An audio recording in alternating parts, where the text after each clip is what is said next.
coming back to us with a recommendation as part of that. Because I feel like we were involved at the beginning through the process we've been involved up until the interviews.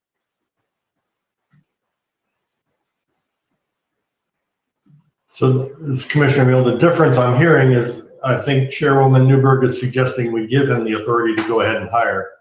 And Shereen, I think you're suggesting we wait and have it approved at our next meeting. So, and I'm ambivalent. But is there a disagreement? Is that the disagreement? Commissioner Mill, I don't know that it's a disagreement, but I think we don't know that at this point, to Commissioner Watchman's point, we don't know that Brian actually has complete authority for hiring. If he could bring his recommendation to us, we can approve it. And I guess I'm just saying I don't need to wait for him to do interviews or give input between now and then. I'd love him to come back by Tuesday with his recommendation so we can move forward with that. I guess that was what I was thinking. Brian, can you wait till Tuesday to get a formal approval? I mean, what kind of implication does it have in your life? Well, just timing wise for the transition, and if they do have to give 2 weeks to their current employer, it just kind of pushes us back. I think ADOA is anxious to get Yasmin back. She's been great. But it's, I think, really important for us to get someone on board and start building the good foundation, especially if we're going to start going out earlier than July. If we start public hearings in June, we want to make sure everyone's based as soon as possible.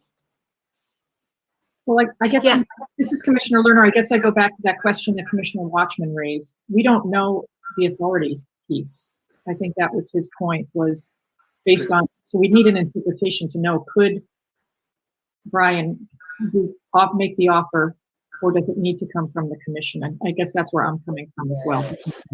That's our choice. That we need to collectively decide that. We give Brian the authority, or we retain the authority. Now, I would like to also remind everybody that we have a few positions. So one is the admin, the next is the PIO, the public information officer. Of the two, I think the public information officer is the one that probably deserves a higher level of scrutiny, because given that we don't have a deputy director position and this person is going to be so responsible for our communication, I think that one is more sensitive. For the executive assistant position, I just know on a day-to-day basis we're really thin, and we just need help, and I don't want to slow the process down. Provided that there's oversight and comfort from the commissioners, I want to give Brian as much space to hire as possible. Provided, as Vice Chair Watchman says, I mean, they work for the 5 of us. So it cannot come at the expense of our comfort. But we have a mission. We're being slowed down by the fact we don't have an admin. That's just the reality of the fact. Madam Chair, I don't see the slowness. I think we're moving ahead, with the best information and ability. And so, my number one. Number two, I think we need to gradually, give our director, and I haven't had time to chat with him, and I can't even see his face right now because of the mask, and there's but we had a 30-minute interview with him, and so I'm not ready yet, to give him the full reins as you're suggesting, and so, but that's just me. And until I get comfortable with our new, and as you say, he's qualified, and I appreciate that he's on board. And so, but I'm just curious about the process, but our attorneys haven't chimed in yet on, how we do this. But you're right, we do have the authorities, and we can certainly delegate. In this instance, the hiring of a director. So I think we could probably handle that with a vote. And so, but I need a little more time, at least for me. And so then I feel comfortable with our director and his choices. So, but I hear you. We did get a letter from Andy Tobin, which surprised me, but he has to do his job and basically encouraging us to speed it up and get the hires going. And so, but I again, the process, we spent 2 months now being advised by council that we have open meeting laws, we have the Constitution, so we need to follow it. And so I don't want to veer from that process that we already been entangled in, if you will. So, it's good management to, to coach and supervise, and then we can set them free, so to speak. So, thank you.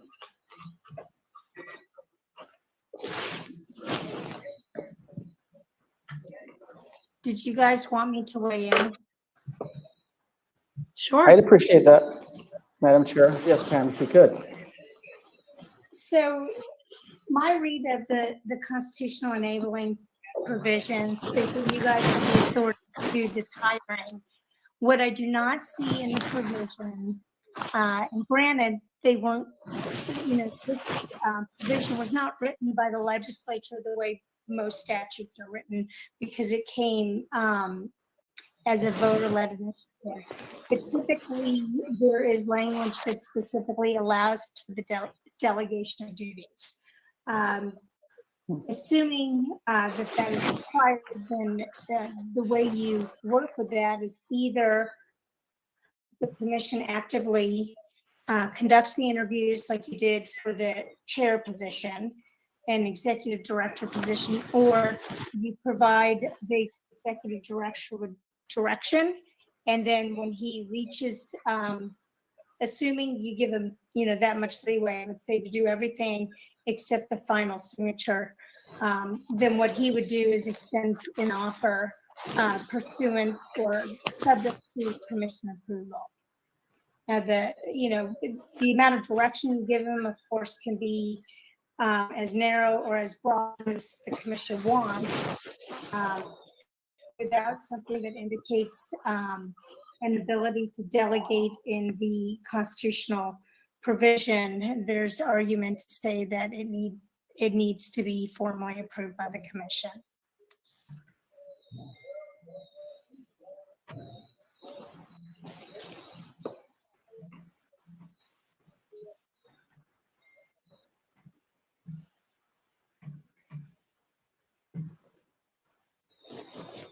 Chair Newberg, So, Madam Chair, go ahead. Sure. Well, I don't know. I mean, I'm comfortable in the hiring of the executive assistant at this point because Brian and I've been in touch quite a bit about it, so I feel comfortable with where we are. But I don't know if what we just heard from Pam allows Brian to move forward. Maybe I'm misunderstanding it a little bit without our approval, or whether he can move forward. If the 5 of us approve of it, then we approve of it. And at the end of the day, I'm about expediency. And if it's most expedient for us to just vote every single hire to approve, then maybe we do that. And it just ensures a level of due diligence that each and every commissioner has to exercise if he or she wants to. As long as we're not getting in the way of slowing down the process.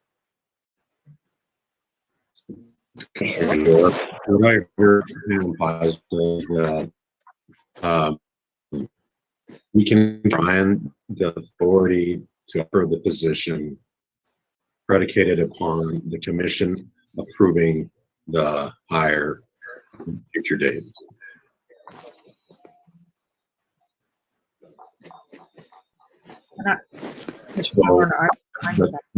To me, that's the best of both worlds. We can pass on the authority, but we'll have to ratify the position next Tuesday. If you like to make a decision on Thursday, then we can go ahead and do that. Yeah, Madam Chair, I'm not questioning the process. I mean, I'm not questioning the expediency. I'm just questioning our our dutiness to the law. We've been we've been bombarded with, how to deal with the Open Meeting Act and all these other things, which I'm still trying to get up to speed on. And so to me, this is just another topic that we have to address. And, from what I heard from Pam, we may not have certain authorities that we can delegate to Brian, but, to get the job done, I think we move forward and allow him to interview. And if he has a selection and he runs it by us, I think we're good to go. So I just don't want to get outside of the, the Constitution and how, in this case, our legal counsel is interpreting for us, how to proceed. So from my perspective, I'm hearing consensus that Brian can move forward with hiring processes, and that the final decision, his recommendation, will come to us for final approval. That in and of itself will ensure there's a level of oversight in the process. And I don't think that slows the process down, because we're giving Brian authority to conduct the process, and we will have the final approval. Correct, Madam Chair. And then also, if I could add to that we're in conformity with law. I just want to make sure that we acknowledge that as well. Yes, I believe that this falls within the statutes and our guidelines.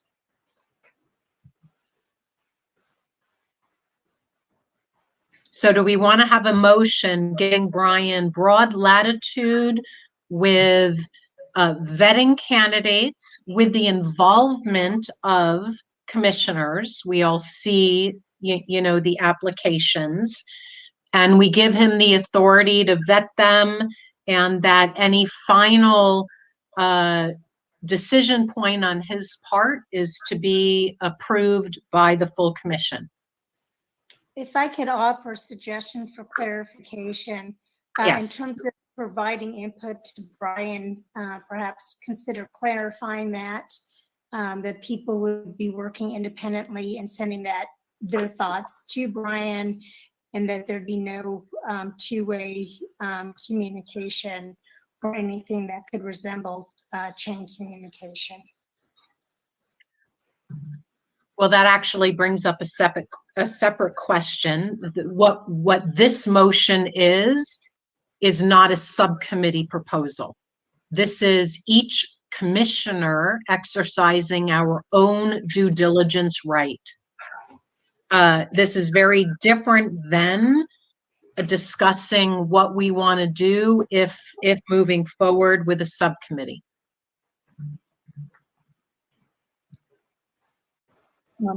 Chair Newberg, I concur with the direction that you're going. Can we just to move this particular one forward to let Brian get going on the executive assistant, could we tailor this and say, I'd like to follow with what Commissioner York had suggested, that Brian be allowed to his interview?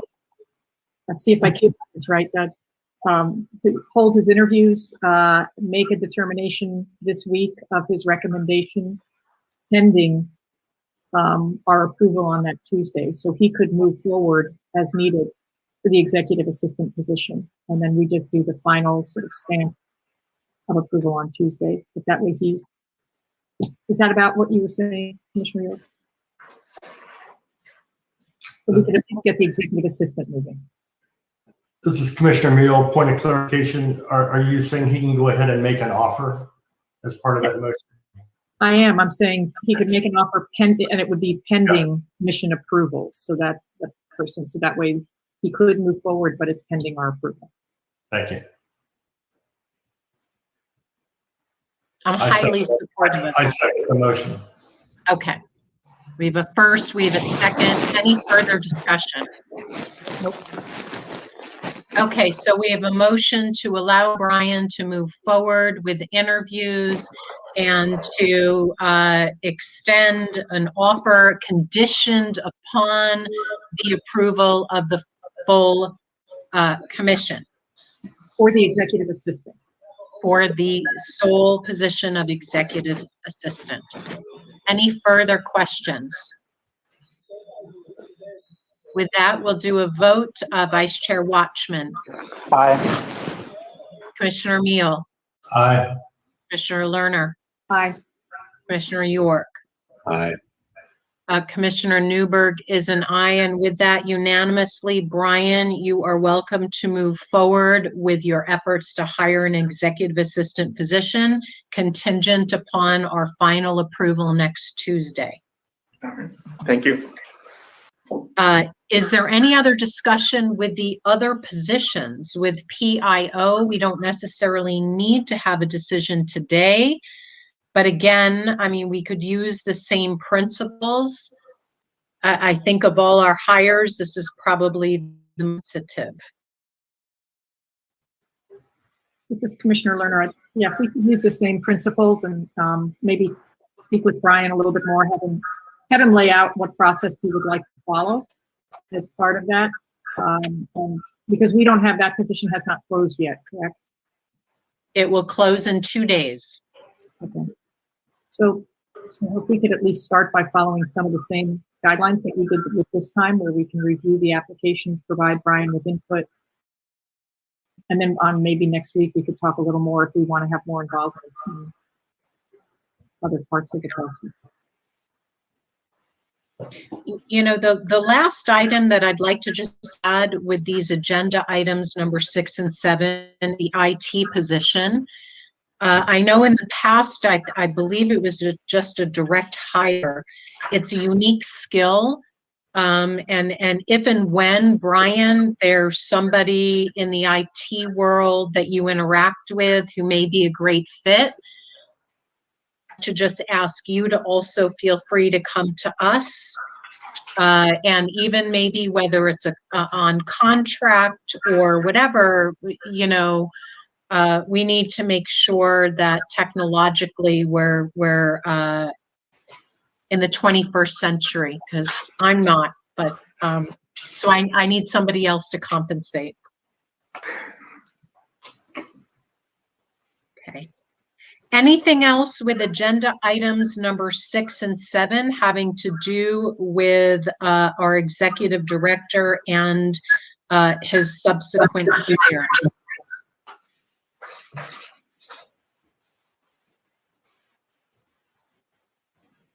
Okay, with that, I'm going to move on to agenda item number 8, action on data census delay and ways to mitigate its disruption. I have nothing to report. Commissioner Newberg, can I have a 602 ending in 39? If you'd mute your phone, I think the echo would go away.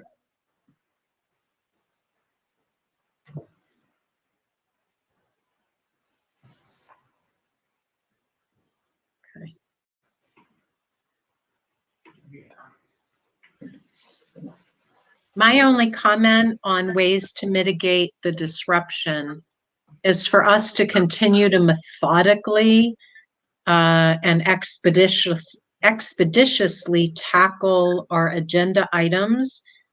I know it seems like months away that we're going to get our data, but actually there's so much work to what we do, just the details, the logistics, the legal nuances, and so much of the learning of where our population is and what the sensitive spots might be. I really look forward to having our full place, you know, get ahead of some of that learning. But it's premature. So with that, we can move to agenda item number 9, discussion and possible action on securing mapping consultant support. There are 2 parts to this agenda item.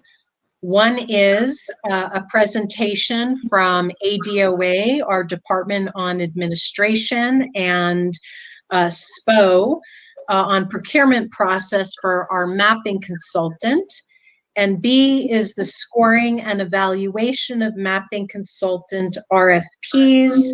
The commission may vote to go into executive session, which will not be open to the public for the purpose of discussion or consideration of records exempt by law from public inspection, including the receipt and discussion of information or testimony that is specifically required to be maintained as confidential by state or federal law, ARS 38-431.03A2, as well as for the purpose of obtaining legal advice related to RFPs ARS 38-431.03A3. So this is where we are able to move forward with starting the criteria ranking of our upcoming mapping consultant selection. I know the public prefers us to do as much of our work as possible.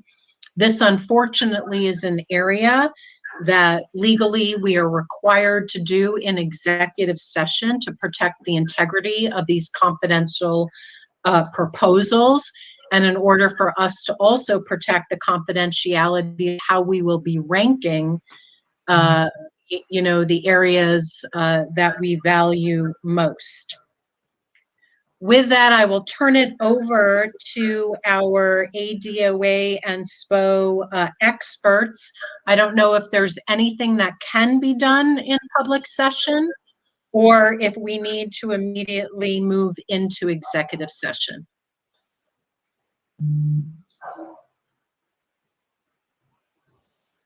Nicole or Jessica, I guess I would leave that decision to you. Yeah, I might just suggest we have Michael Hillebrand from the State Procurement Office and Carrie Wells if they wanted to give a brief introduction of their roles at SPO in public session. If that would please, Madam Chair, we could do that. And then I would suggest that Jessica Klein, the Assistant Attorney General, advise on any further items that should or should not be done in open meetings versus executive session. Yeah, thank you, please. We like as much explanation and overview in public session as possible. And so with that, welcome. Well, let me introduce myself. Good morning, everyone. My name is Michael Hillebrand, and I am the work with the State Procurement Office. I am the State Procurement Officer for the IRC Mapping Consulting Services solicitation. I'm here today to speak to the solicitation process, as well as answer any of your questions. Ultimately, my goal here is to help this commission navigate from start to finish through the entire RFP process and to assist you in any way possible for a successful outcome.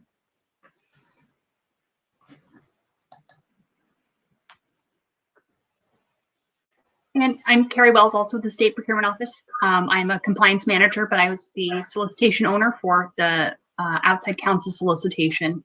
That one is still open. I know you guys have decided to go with the existing state contractors. So as far as what I would need to discuss here, it would just be next steps with that, which I think should be kind of in a wrapping it up type of phase. Madam Chair, this is Yes. Kyle Cummings. I just wanted to make note that just received a message from Jessica Klein. I think she was put on mute and she can't unmute herself. I think she was trying to say something. I believe it's star 6. I believe it's star 6 for her to unmute herself.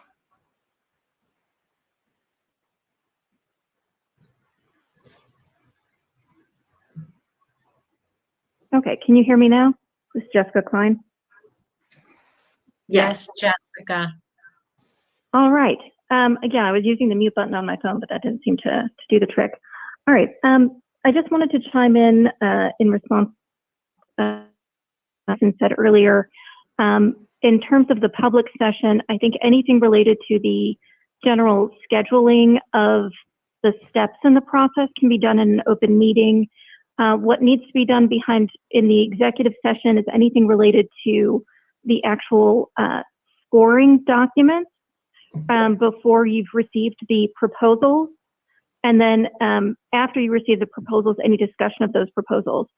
At this stage, I think since you have not had proposals. No. I have not Right. distributed them yet. Correct. Right. I just wanted to confirm that. So you can discuss the overall process, what the steps of those processes will look like. So if you have any questions about, how you could speed things along, anything that Michael can answer just generally about how procurement typically go, what the order of events is, how many meetings you'll need, timing, anything about the kind of the overall you've received the proposals can be done in an open meeting. And then, to finalize the scoring document, that'll have to be an executive session. Okay, and so with that, I turn. yeah, my sense is to listen to whatever we can in public, and then after which we'll vote to go into executive session to do the work of the ranking. So let me speak to the process. There are in our standard RFP process, there's 4 stages. The first stage is, we call it a pre-solicitation phase, where discovery takes place. We create the statement of work, determine evaluation team members, set up the solicitation in our e-procurement system, which is the Arizona Procurement Portal, also known as APP. The second stage is the solicitation stage itself, which includes the publication of the solicitation, receiving and responding to inquiries, any pre-offer conferences if applicable, and then finally the development and finalization of the evaluation tool itself. The third stage, which we are in now, in the sense that we have received the offers, we have not distributed them yet. This is the point where we would, as part of the state procurement office, we would evaluate the offers for minimum responsiveness, also help and assist with individual and group evaluation team meetings, sending and receiving any clarifications to the offerers based on feedback from the evaluation team, holding negotiation discussions with the offerers, the output stages to obtain a group consensus. And the last and final stage is the award stage. Then, based on that group consensus, we appropriately award the contract per the Arizona Procurement Code. Includes the administrative configuration within the Arizona Procurement Portal, APP. That's pretty much the 4 stages. So we're in the third stage right now, where we have received the offers and we're ready to begin the evaluation process. Commissioner Meal, I assume then that we will go into executive session today and fine tune or adopt the evaluation tool. Is that? Yeah, yes, that is our goal. That is agenda item number 9B.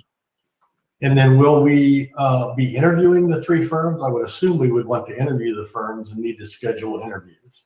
I didn't hear that mentioned. Part of that process is holding negotiations and discussions, oral presentations with the various offerers, if we so choose. And what I'm hearing you say is that that is what you would choose.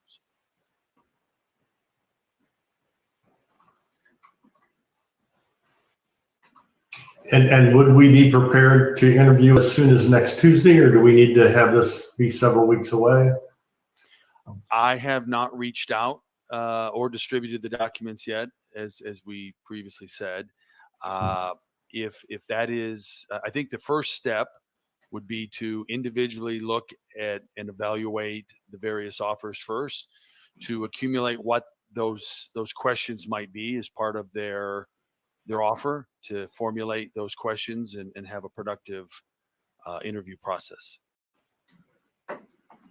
I'd like to chime in that my understanding with the timeline is we do, there's only 3 firms, and we do have the time to go into executive session to rank, the criteria, and to potentially come to consensus about if there are firms we would like to invite to give an oral presentation. And it would be our hope that oral presentation, if they're available, would be next week.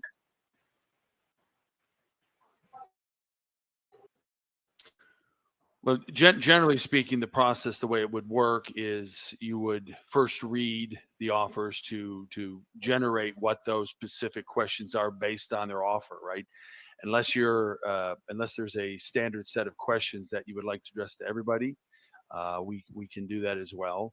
I have no issue with scheduling interviews as quickly as possible, given the aggressive timeline that you have. But generally speaking, the goal would be to first evaluate individually the offers, to then generate those specific questions for each offerer. That's generally how the process works. But given how few firms there are, I don't think there's much downside to casting a wide net and asking for oral interviews. Absolutely, we can have oral yeah. interviews. I just questioning the order of would it be best to first read their offer to understand what it Yes, is, of course, before you actually interview what they're presenting. And that's what I'm suggesting is, until I get those offers to the committee members to give them an opportunity, they're not that long based on our statement of work. I think there was that much to evaluate, but I think it would be prudent to evaluate their offers, generate those specific questions for each vendor, and then quickly schedule those meetings. This is Commissioner Lerner. Mr. Hillebrand, are you suggesting that each offerer get their own set of questions rather than a standardized set of questions that we ask all of them? Well, I would expect probably that standard list of questions, but then I guess based on their offer, might generate some additional questions. Again, what they're offering, there might very well be some clarifications, more information needed based on those proposals. I think what we find is the proposals typically come in various specifics, which then generate their own set of questions. But definitely, if you would like to generate that standard list of questions for everybody, that would be very acceptable. Madam Chair, if I may, just a point of clarification. It sounds like what you're proposing is doable. I want to clarify with Mr. Hillebrand, but it sounds like you have the time available today in your schedule during the executive session to complete both tasks in the order that Mr. Hillebrand is suggesting. Is that correct? Correct. We're ready to move forward. In which case, I think that would be okay, Michael. If that gives you heartburn, feel free to jump in. But it sounds like you would have time to first review the evaluation tool. And then, Michael, if you're able to then, once that tool is solidified, and I'm not sure, maybe we need to talk with Pam about whether we have to jump out of executive session to ratify it and then move back in, then Mr. Hillebrand could distribute the proposals and you could review them immediately and come up with any potential questions in order to prepare for interviews on Tuesday. Yeah, thank you for clarifying that. I agree. Coming to a consensus on the evaluation tool, we can do today. I was under the impression you were looking to assess all three offers and then read through those in the executive session and then make the determination on what those questions would be. I think that would be very time consuming once you look at the complexity of the offers. But yes, we can come to agreement on the evaluation tool, and then that would enable me to then distribute the documents accordingly, and which would then kick off the individual evaluation phase. I think we're ready. And just to chime in, Nicole is correct in her assessment on having to leave executive session so the commission can vote to approve the evaluation tool as discussed. and then you could return to executive session to do what needs to be done confidentially. This is Jessica Klein. I want to chime in one additional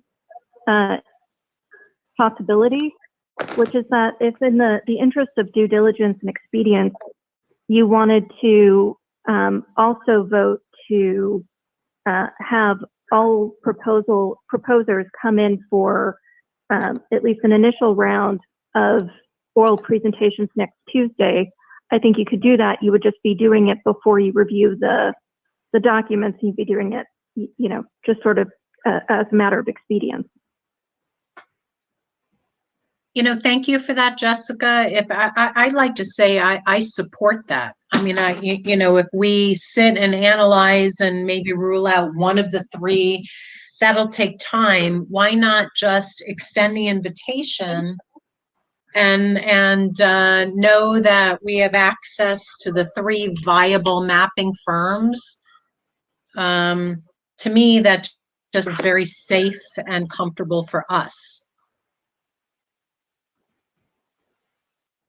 So this is Commissioner York. What I'm hearing is we go into executive session, we discuss the evaluation process, we come out of executive session, approve our evaluation process, and at that time we can recommend that we have oral presentations from all the presenting firms that have qualified in the procurement process, and then we can go forward and back into some evaluation if we so choose.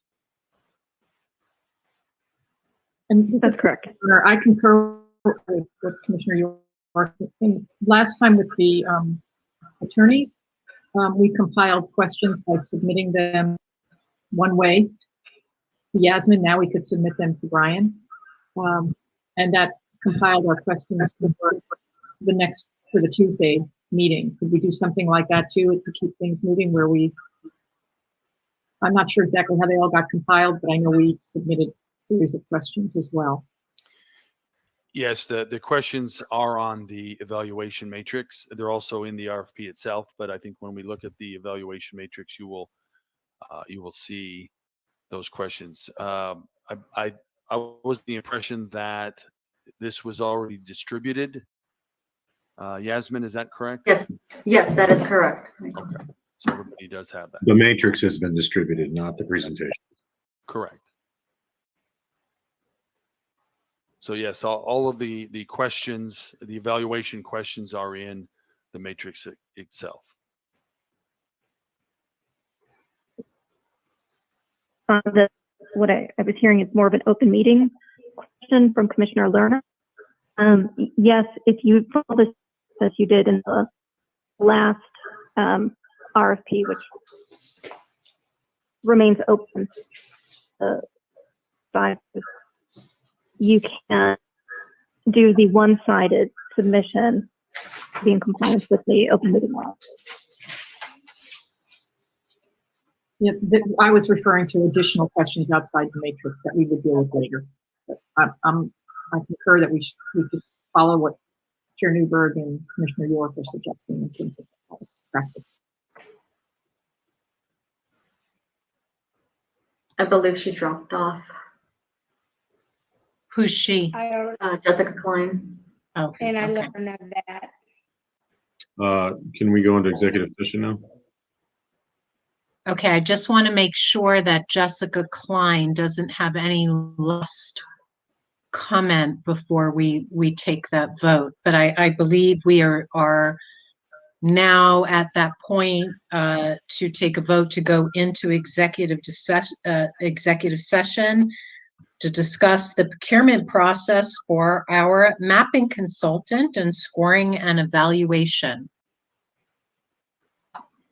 Jessica, are you here? I am here. I have no further comments. Okay, excellent. I will now entertain a motion to go into executive session to discuss the next stage with securing mapping consultant support. Madam Chair, so moved. Do we have a second? Second. Any further discussion? With that, we'll do a vote to go into executive session. Vice Chair Watchman, Aye. Commissioner Meal, Aye. Commissioner Lerner. Aye. Commissioner York, Aye. Commissioner Newberg is an aye. And with that, we will move into executive session to discuss the procurement process for mapping consultant for the broader public. This is a substantive conversation. I never like to give estimates. I'd say anywhere between 20, 30 minutes plus all the way to an hour, but I stand by none of that. And with that, I will see you all in executive session.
Hey, everybody. I believe it looks like we have everybody convened for our public session. Pam, Yasmin, Brian, commissioners. Okay, with that, thank you everybody for your patience while we had our executive session time. It was very productive with working through the details as it relates to hiring our new folks. And with that, I believe that we are on agenda item number 10. Discussion and possible action on bill paying of incurred expenses. 10A, item number Miller Certified Reporting LLC invoice dated for 5/21. This is our ongoing responsibility to pay for transcription. We will need a motion to support approving that bill.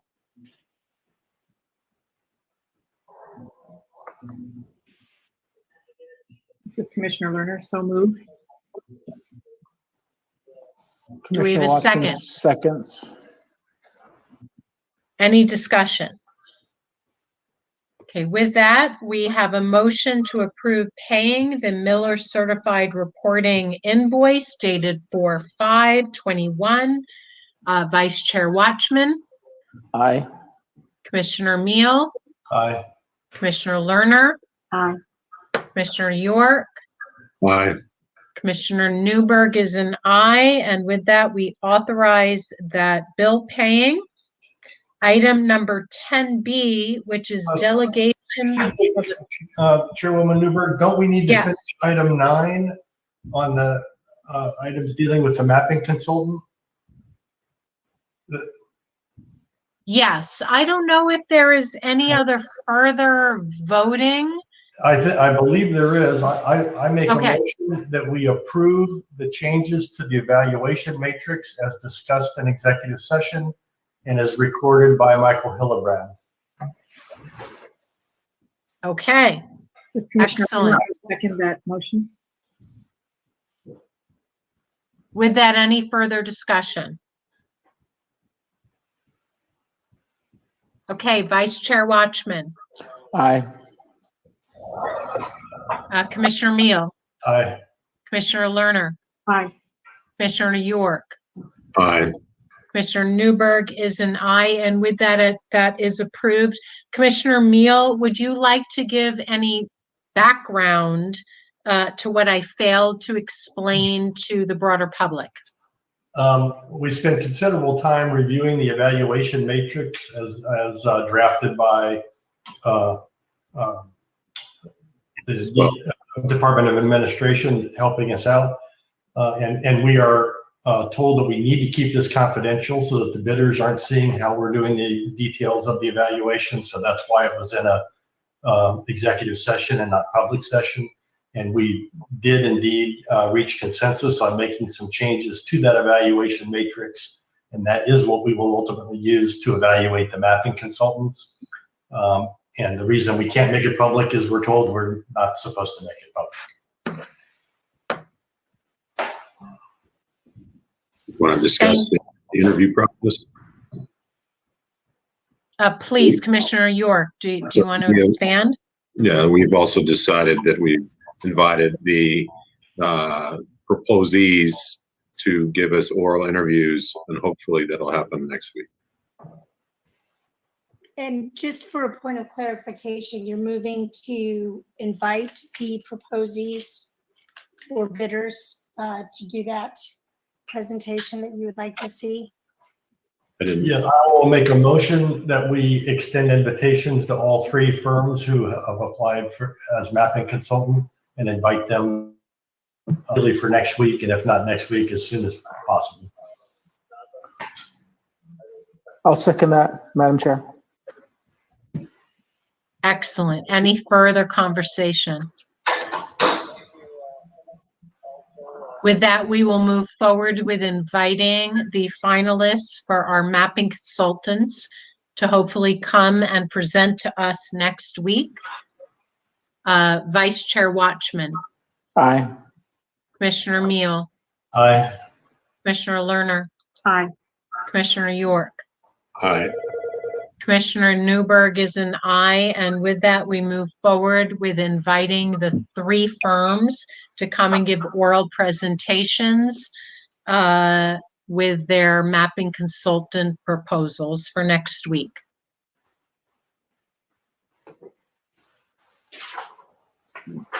Okay, excellent. With that, returning to item number 10, which is discussion and possible action on bill paying on incurred expenses. Item number A, the Miller certified reporting.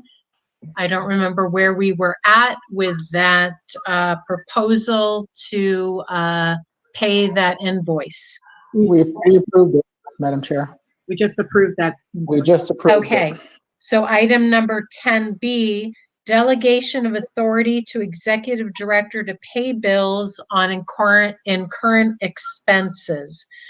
We need to have a conversation about what method we want each week to either give authority to Brian to pay our routine bills, or what level of perusal we would like over the bills that we're paying. I'd like to say it now. It's they're pretty. It's a narrow group. It's transcription. It's the state, and it will soon be legal.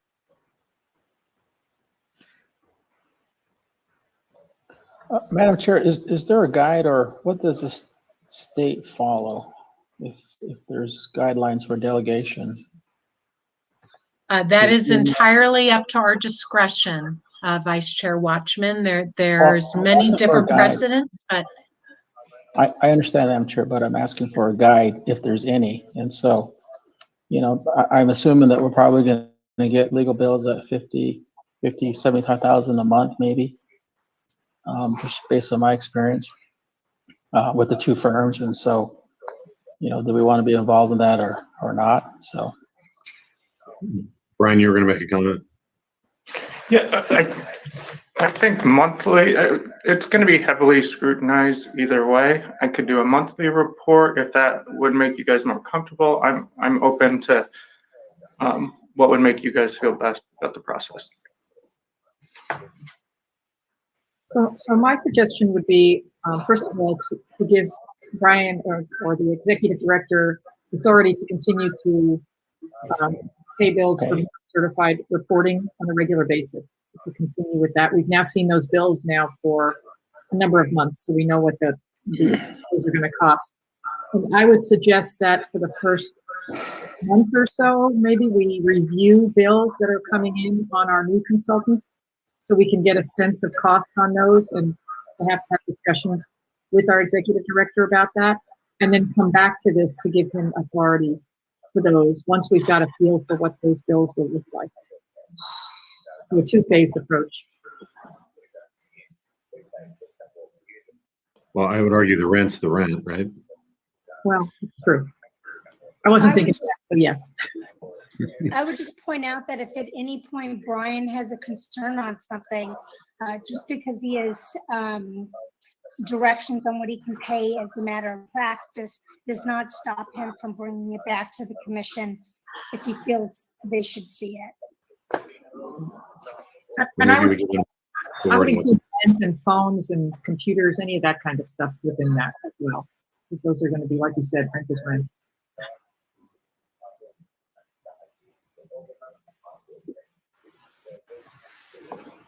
So are we ready to give Brian authority to pay any bills without authorization at this point? Or do we want to continue to authorize each bill paying every week? I would like to see some of the major consultant bills when they first come in, just as Shireen mentioned, So the legal bills, I would authorize him for all these normal bills, rent, the recorders, any utilities, but I'd like to see the first few bills from legal before they're paid. So I would recommend that we give Brian the authority to pay reoccurring expenses as it relates to general administration monthly and give us a report at the end of the month, and then inform us upon receiving of new consolidatory bills that we've hired for a period of 60 days. So Commissioner York, just for those, for that 60-day period, for those bills we are approving? Is that what you're saying? Okay. I'll second that. Is there any ceiling, a financial ceiling on that amount? The way we just said it, I don't think we need one. We Okay. may run as we approve everything. Okay. So for clarification then, for the recurring expenses that are administrative, we're authorizing Brian to go and pay those, and he'll just provide us a month report. And for our new consultants that we are hiring, we are going to be looking at those expenses for the first 60 days and then authorizing at that point, once we've reviewed those for Brian. And then at 60 days, we can reevaluate whether we continue to do that or not. Yes. Do we have a second on that proposal? Commissioner Lerner, seconds. I think you were the first, though. No, You articulated it. Commissioner York proposed it.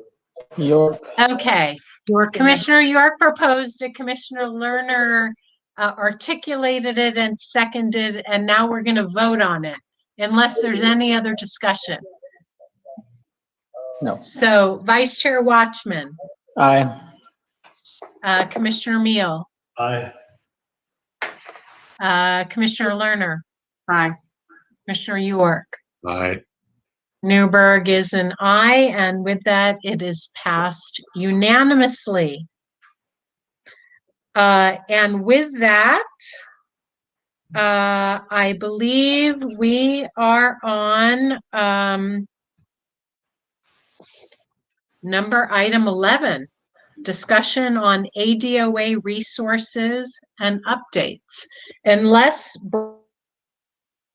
Brian, authority issues with regard to bill paying or hiring that we need to consider before we move on to agenda item number 11? I don't believe so at this time. Okay, terrific. Agenda item number 11, discussion on ADOA resources and updates. The only thing for me, Madam Chairwoman, would be that there are going to be some ISAs coming into Brian and to the commission, procurement, finance, for facilities and mailroom and IT services. So you are referring to interstate agency agreements? Yes, that is correct. With Debbie Gann, who is part of our accounting department. There are partners at ADOA, and they help flesh out and realize our budget. And they're wonderful partners to everything that we do. Yes, thank you, Madam Chair. And that would be it from my end. Okay.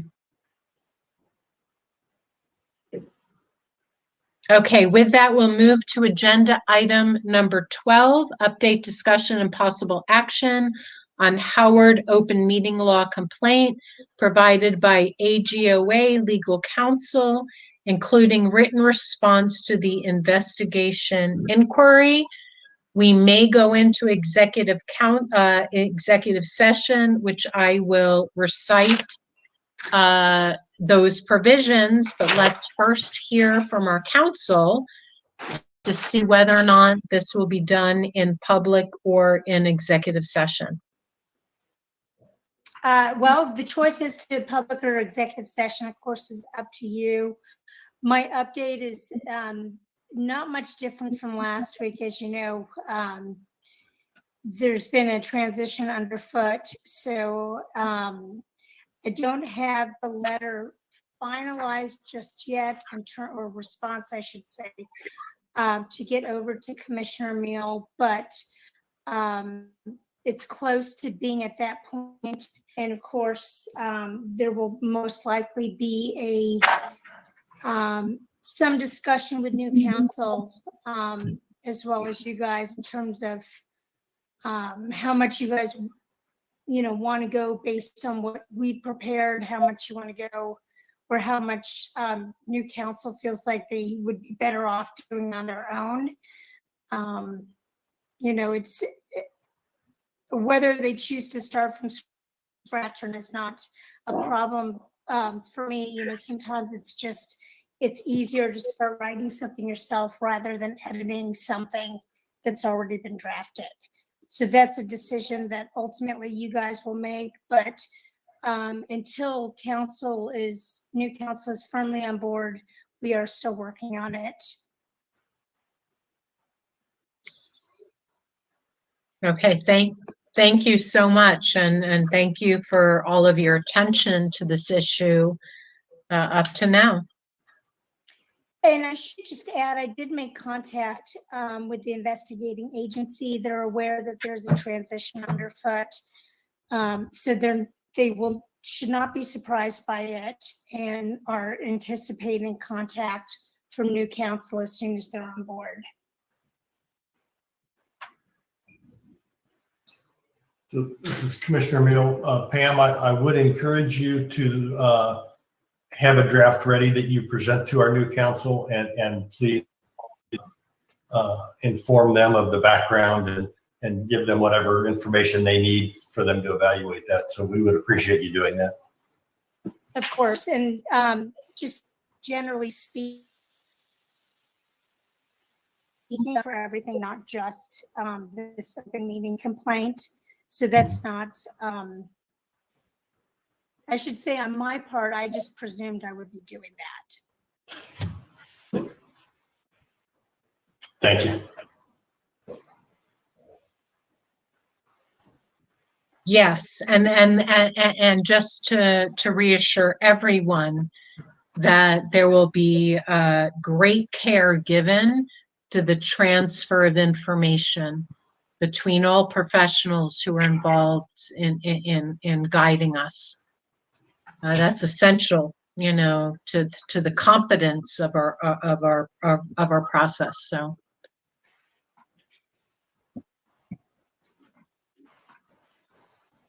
Okay. With agenda item number 13, which is discussion of future agenda item requests. I have one that I would like to propose to the group that we put on our agenda for next week. I am personally starting to get requests from many groups to come and speak as a representative of the commission. Not just me, Erica Newberg, but as chair. And, I look at this through two lenses. I mean, one is our collective desire to be transparent and accessible and available to our public.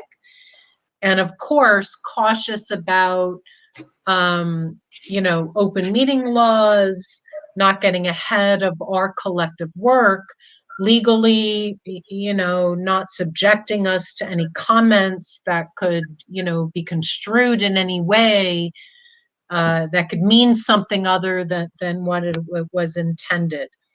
So on the surface, it seems a benign thing.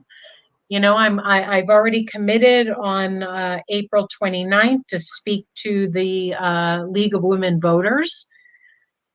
But yet these requests will come, and it won't just be of me, it will be of the other commissioners, it will be of Brian. And I don't want it to be my personal decision. I'd actually like it to be a collective decision about you know, the positives, you know, whatever disadvantages we have to putting ourselves with first and foremost, I don't want to do anything that compromises the open meeting laws. So never would I say anything, do anything that would get ahead of our work, that would put into question, you know, the open meeting, you know, commitment that we have. But having said that, I think it's a thoughtful conversation. How much do we go out there to talk? Now let's put that on our agenda for next week. I agree. Madam Chair, I also like to have a standing executive director's report. Just, you know, I think in this agenda for today, I had 3 items, but just a standing report. So that we hear kind of updates, well, we hear updates from our director on things that he's working on. Absolutely. Yeah. I couldn't agree with you more. Spot on. I'd also like to have at some point, and it might be that we have to wait a little bit till we get our public information officer, but a discussion about, we hear from the public through public comments, but there's a lot that's also in the public, both in our media as well as our, you know, you've got Twitter, you've got news clips, you've got all sorts of other things. I don't know where all of those are. So I would like to start getting reports on that. So maybe we can have a discussion, maybe once we get the PIO, maybe before, but at some point on our agenda about what we'd like to be knowing in terms of news clips and comments and things like that, that we might want to be hearing about. Maybe we can put it, I'll say it now for Brian, maybe I kind of keep that in the, on the back burner or something to think about for the future. Absolutely. Commissioner Lerner, I'm not exactly sure I understand exactly what you're getting at. Can you expand a little bit? Yeah, I get my subscriptions, you know, to the Arizona Republic, so you know, things like that. But I know that there's a lot of comments that don't always come through our comment feed. People are commenting. Press clippings, I think that's what they call it. Usually there's services or something that compiles, right, you know, whatever's out there in the media regarding the commission. So I know that Arizona Capital Times has some stuff, but I don't have a subscription to that. So all I see is just headlines. And so, but it'd be nice to, you know, get news clippings from issues out there that affect our commission. Exactly. Thank you, Commissioner Watchman. You explained it better than I.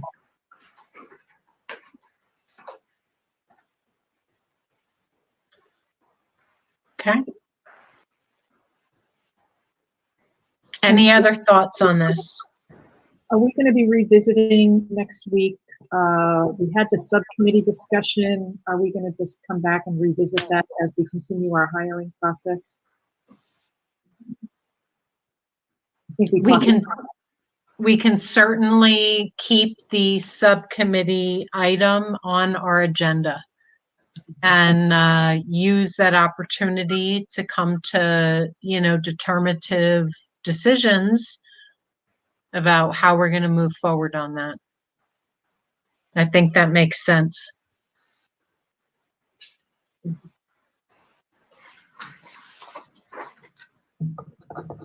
Okay, and just as a reminder, all commissioners, just within the next 24 hours, if you have additional agenda items that you would like to propose to add to the agenda, please get in touch with Brian and Yasmin, and we'll make sure to add them.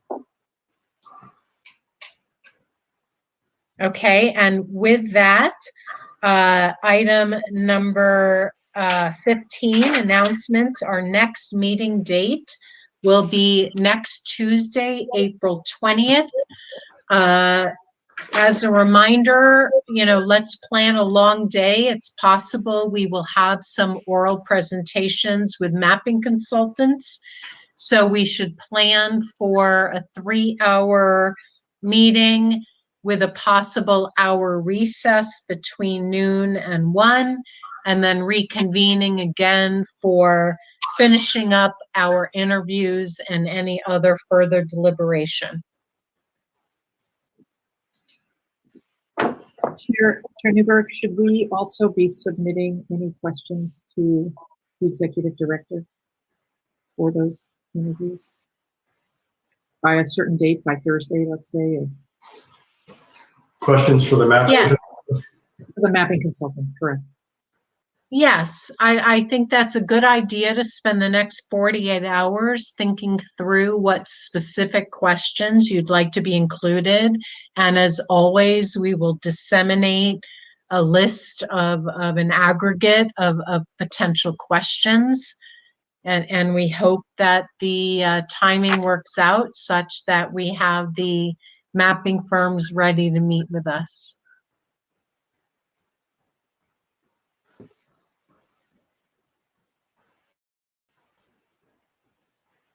Anything else with regard to business before we move to closing comments? Okay, with that, we will move to agenda item number of public comments.